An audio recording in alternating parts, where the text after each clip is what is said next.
ఈలోగా మీ ఆలోచనలు మారిపోయి మీ అబ్బాయికి మరొక సంబంధం చూశారని తెలిసినా మీ వాణ్ణి అమెరికా పంపించేసినా మామూలుగా ఉండదు. నేను మా నాన్నంత మంచిదాన్ని కాదు, తెలుసుకోండి.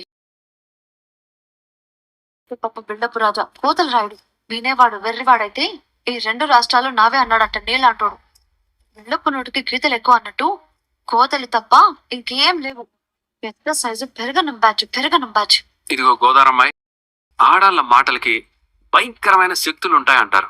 పిడుగు నుంచైనా తప్పించుకోవచ్చు గాని ఆడవాళ్ల శాపాల నుంచి తప్పించుకోలేరని అంటారు. అందుకని ఎందుకు వాడిని అలా తిడతావు? పాపం వదిలేయచ్చు కదా. నేను తిడుతుంది పెళ్లి కొడుకుని కాదు, నిన్నే. నన్న అయ్యో బాబు, హీరో విలన్ కొట్టుకొని ఫైనల్ గా మధ్యవర్తి మీద బాంబు వేసినట్టు నన్నంటవే. అయినా నేనేం చేశాను? మీకు మాట సాయం చేద్దామని విశాల హృదయంతో వచ్చిన మనిషిని ఇలా మాట్లాడొచ్చా? చెప్పండి. ఇందిరా ఇలా ఫోజు కొట్టావు కదా సుకుమారా. నేను ఎంత చెప్తే నా ఫ్రెండ్ అంతా నేను పెద్ద తురుము తోపు, నేను చెప్తే ఎస్ బాస్ అని నా ఫ్రెండ్ తల ఊపుతాడు తప్ప తల ఎత్తి సమాధానం చెప్పడు. 2 విషయంలో నేను చేసిందే శాసనం, వేసిందే ఆసనం. అందుకని పెళ్లి కొడుకుతో నేను మాట్లాడి సెట్ చేస్తాను, తెగ్గొట్టేస్తానని బిల్డప్ల మీద బిల్డప్లు ఇచ్చావుగా. కానీ అతను నీ మాటని అస్సలు పట్టించుకోలేదు. బేసికల్ గా వాడు మంచోడే, మాట కాదండు. కానీ ఎందుకో ఈసారి ఆపు సామి నీ కవరింగు. అసలు నువ్వు పెద్ద ఏమైంది? మరి ఎందుకు ఆపావు? ఏమైంది? ఏమో బండి స్టార్ట్ అవ్వట్లేదు. ఆ విషయం తెలుస్తుంది నాయన. ఎందుకు స్టార్ట్ అవ్వట్లేదు అడుగుతున్నా. ఒకసారి సింహాసనం దిగండి, ఏమైందో చెక్ చేస్తాను. ఏమైంది? ఏంటి ప్రాబ్లం? ఏమైందని అడుగుతుంటే పంట నొప్పి వచ్చిన వాళ్ళలాగా పళ్ళికిలిస్తావేంటి? అది అయిపోయింది. నీకు అసలు పిల్లని ఇలా పని మీద బయటకు తీసుకువెళ్తున్నప్పుడు పెట్రోల్ ఉందో లేదో చెప్పు. అసలు నీకు చెక్ చేసుకుంటాం అండి, చెక్ చేసుకుంటాం. ఎవరిని బండి మీద తీసుకుని వెళ్తే బండి కండిషన్, పెట్రోల్ అన్ని జాగ్రత్తగా చెక్ చేసుకుంటాం. కానీ మీరు నా లవర్ కాదు కదా, జస్ట్ ఫ్రెండే కదా. మరి ఫ్రెండ్షిప్ లో నాకే కాదండి, మీకు కూడా బాధ్యత ఉంటుంది. ఉందా లేదా అని మీరు కూడా అడగాలి. ఓవర్ యాక్షన్ చేసింది చాలు కానీ సోదాపి సొల్యూషన్ అంటే చెప్పు. ఏముందండి, మీరు బండి నడటమే. సిగ్గుందా నీకు అసలు? పిల్లతో బండి తోయిస్తావా? పిల్లని నీకు తెలుసు, నాకు తెలుసు, కానీ బండికి తెలియదు కదా. అసలుకే నీ మీద చాలా కోపంగా ఉన్నాను. వెటకారం చేసావనుకో ఏం చేస్తానో నాకే తెలియదు. నేను ఇచ్చే పనిష్మెంట్ ఏంటో తెలుసా? నేను బండి మీద కూర్చుంటా, నువ్వు తోసుకుంటా. అది కాదండి. ఇంకేం మాట్లాడకుండా నోరు మూసుకుని బండి తీయి. ఏమైంది? అలా కాదు, ఇక్కడ ఎవరో ఒకరు లిఫ్ట్ అడిగి నిన్ను పంపించేస్తాను బాబోయ్. పుట్టలా బాగా మెక్కుతావుగా. తీగలా సన్నగా ఉన్నాను, ఆ మాత్రం నెట్టుకెళ్ళలేవా ఏంటి? చూడ్డానికే సన్నగా ఉన్నావమ్మా. నిన్ను నెట్టుకెళ్ళాలంటే 3 చెరువులు నీళ్లు తాగాలి. Lift lift. సోషల్ మీడియాలో పనికి మాలిన వీడియోలు చూడడం మానేరా అంటే వెటకారాలు చేయకుండా బాగుపడతాం.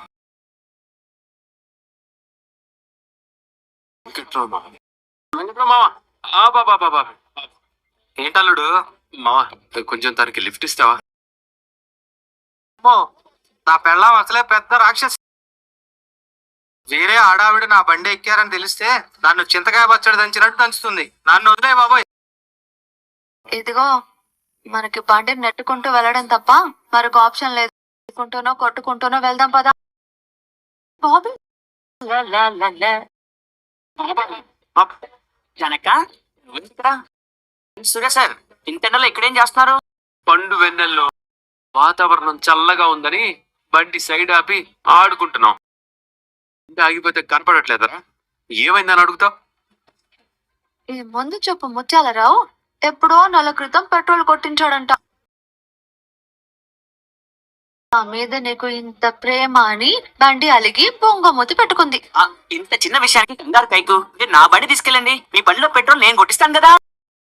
ఏయ్, పెట్రోల్ కి డబ్బులు మీ తాత ఇస్తాడా? ఐస్ క్రీమ్ తీసుకో. గౌతమి తీసుకో. మీ నాన్నగారు మిమ్మల్ని సడన్ గా వదిలిపెట్టి వెళ్ళిపోతారని అస్సలు ఎక్స్పెక్ట్ చేయలేకపోయినా. ఆ విషయాన్ని డైజెస్ట్ చేసుకోలేకపోతున్నాను. మీరు ఎలా భరిస్తున్నారు?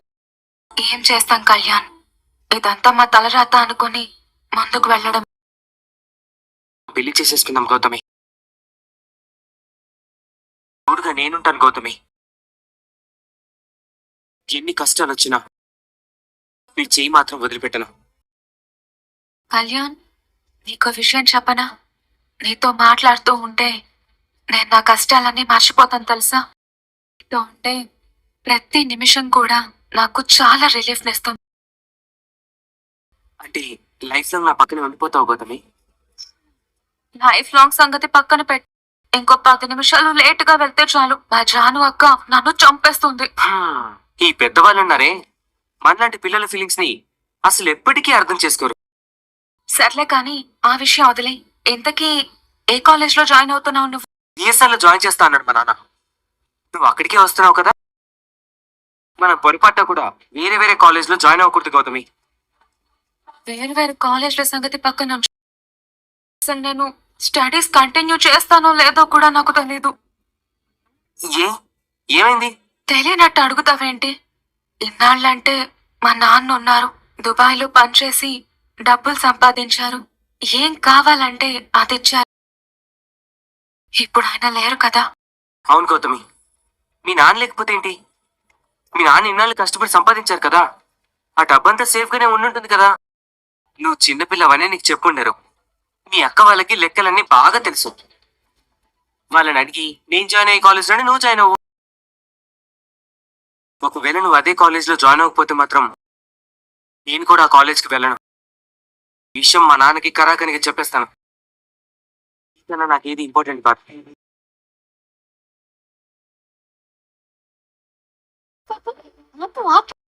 జాను, ఏం లేదు, పద. జాను అక్క,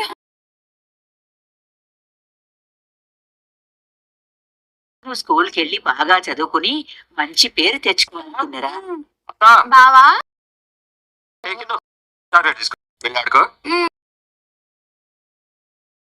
ఇవి లోపల పెట్టే. ఎందుకురా ఇవన్నీ? ఇప్పుడు అంటూ ఉండేవాడు కదా, నీ పేరుకి మేనలుడివి కానీ ఈ ఇంటికి పెద్ద కొడుకు లాంటి వాడివిరా అని. బట్ నా ఇంటికి నేను తీసుకురాకుండా ఎలా ఉంటా? ఏంట్రా మనవడా, నువ్వు ఒక్కడివే వచ్చావేంటి? మీ అమ్మ రాలేదా? ఆవిడికి రావటానికి ముఖం చెల్లదు. మొన్న నోటుకొచ్చినట్టు బాగింది కదా. ఇంటికెళ్ళిన తర్వాత బుద్ధి బుర్ర రెండు పనిచేసు. మన ఇంటికొచ్చి మనతో మాట్లాడే ధైర్యం చేస్తుందా ఇంకా? ఏయ్, మాట్లాడింది చాలే గాని వెళ్ళి బావకి టీ తీసుకురాపో. నేనెందుకు తీసుకొస్తాను? కావాలంటే నువ్వే తెచ్చుకో. ఏయ్, అత నాకు షాప్ దగ్గర పనుంది, అర్జెంట్ గా వెళ్ళాలి. బావా, నువ్వెప్పుడొచ్చావు? ఇప్పుడే జాను. అక్క, గౌతమిని ఎక్కడికి పంపించావు? గౌతమి గురించి తర్వాత, నువ్వెక్కడికి వెళ్ళావో ముందని చెప్పు. నేనెక్కడికి వెళ్ళానమ్మా? నువ్వు ఆ పెళ్లి వాళ్ళ ఇంటికి వెళ్ళావా? నువ్వు ఒక్కదానివే వెళ్ళి పెళ్లి వాళ్ళతో మాట్లాడేంత పెద్దదానివి అయిపోయావా? అన్నీ నీ చేతుల మీదుగా జరిపిస్తానని ఏదో పెద్ద సవాల్ చేశావంట. ఈ విషయాల గురించి మాట్లాడడానికి సింహాద్రి గారు ఉన్నారు కదా. మన మధ్యలో నీ బోడి పెక్కినవేంటే? అడుగుతుంటే సమాధానం చెప్పవేంటి? చెప్తాను, కానీ ఏ విషయం నీకెలా తెలుసు? పెళ్లి వాళ్ళు సింహాద్రి గారికి ఫోన్ చేసి చెప్పారంట. ఆయన నాకు ఫోన్ చేసి చెప్పారు. నువ్వు పెళ్లి వారింటికి వెళ్తున్న విషయం కనీసం సింహాద్రి అన్నయ్యకైనా ఒక్క మాట చెప్పకపోతే ఆయన ఏమనుకుంటారో? మీ నాన్న పోగానే అతనికి మనం గౌరవం ఇవ్వట్లేదని అనుకోరా? ఆ మాత్రం తెలియదా నీకు? జాను, ఇది నిజమా? నా పెళ్లి గురించి మాట్లాడటానికి నువ్వు పెళ్లి వాళ్ళ ఇంటికి వెళ్ళావా? నాకు చెప్పి నేను కూడా వచ్చేదాన్ని కదా. సర్లే కానీ ఏమన్నారు? చెప్పు జాను, ఏమన్నారు? తోట డాక్యుమెంట్స్ ఇస్తే పెళ్లి జరిపిస్తామని. ఓ అంతేనా? నాన్న ఎలాగో తోట రాసి ఇవ్వటానికి ఒప్పుకున్నారు కదా, మరి నువ్వు అదే విషయం చెప్పి తోట డాక్యుమెంట్స్ ఇస్తామని చెప్పాల్సింది కదా. తోట ప్రాబ్లం ఉందని స్వయంగా సింహాద్రి అంకులే మాకు చెప్పారు. చెప్తా, చిన్న క్లారిటీ రావాలి. వచ్చిన తర్వాత అన్నీ చెప్తాను. మధ్యలో క్లారిటీ ఏంటి? ఏం లేదు, తోట డాక్యుమెంట్స్ గురించి సింహాద్రి అంకుల్తో ఒకసారి మాట్లాడాలి. నేను పెళ్లి వాళ్ళ ఇంటికి వెళ్ళిన విషయం సింహాద్రి అంకుల్కి చెప్పలేదని వాళ్ళు ఫీల్ అవుతారు కదా. అందుకే సింహాద్రి అంకుల్ ఇంటికి వెళ్ళి చెప్పడంతో పాటు మాట్లాడాల్సిన విషయాలు, తేల్చుకోవాల్సిన లెక్కలు కొన్ని ఉన్నాయి. వెళ్ళి తేల్చుకొని వస్తాను. మాట్లాడాల్సిన విషయాలు, లెక్కలు ఏంటి? వచ్చిన తర్వాత చెప్తానమ్మా. జాను, నేను కూడా నీతో పాటు వస్తాను. సరే పద బావా. అత్త కలుస్తాం. అమ్మమ్మ కలుస్తాం. అత్తయ్య, జాను ఏంటి ఏదో లెక్కలు ఏవో అంటోంది? నాకేం అర్థం కావడం లేదు. అదే నాకు అర్థం కావడం లేదే. ఏమి గీత, మా జాను ఇప్పుడే పెళ్లి వాళ్ళతో మాట్లాడొచ్చిందట. ఇక నేను త్వరలోనే అమెరికాలో అడుగు పెడతాను. విశేషాలు? అవునా?